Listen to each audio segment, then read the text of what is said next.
Welcome back, everybody. Today I'm going to teach you how to set up Gmail in Outlook. This is incredibly useful if you want to manage all your emails in one place, combining the power of Outlook's organization tools with your Gmail messages. Let's walk through this process step by step. First things first, open your Microsoft Outlook app and log into your account.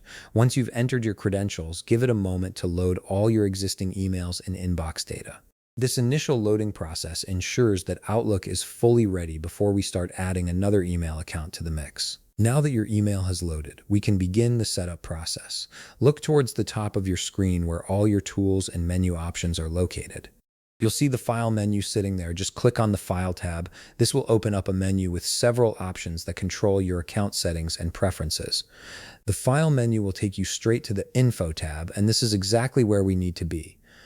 Setting up a Gmail account in Outlook is actually pretty straightforward and follows a similar process to adding any other email provider. In this section, you'll see a button labeled Plus Add Account. Go ahead and click on it.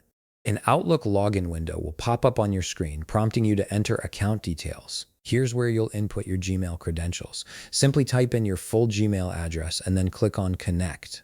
You might notice there's an option that says email only. Make sure you select that before proceeding.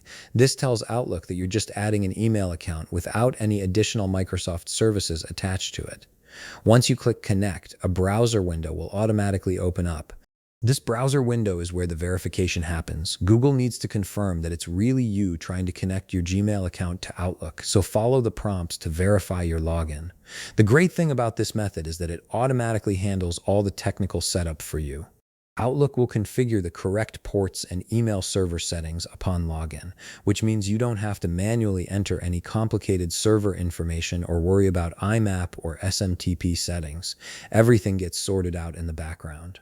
Just follow through the verification steps in the browser, and once you've confirmed everything, your Gmail account will be successfully added to Outlook. You'll now be able to access your Gmail messages directly from Outlook, manage your folders, and keep everything organized in one unified inbox. If you found this video helpful, please leave a like, subscribe, and see you in the next video.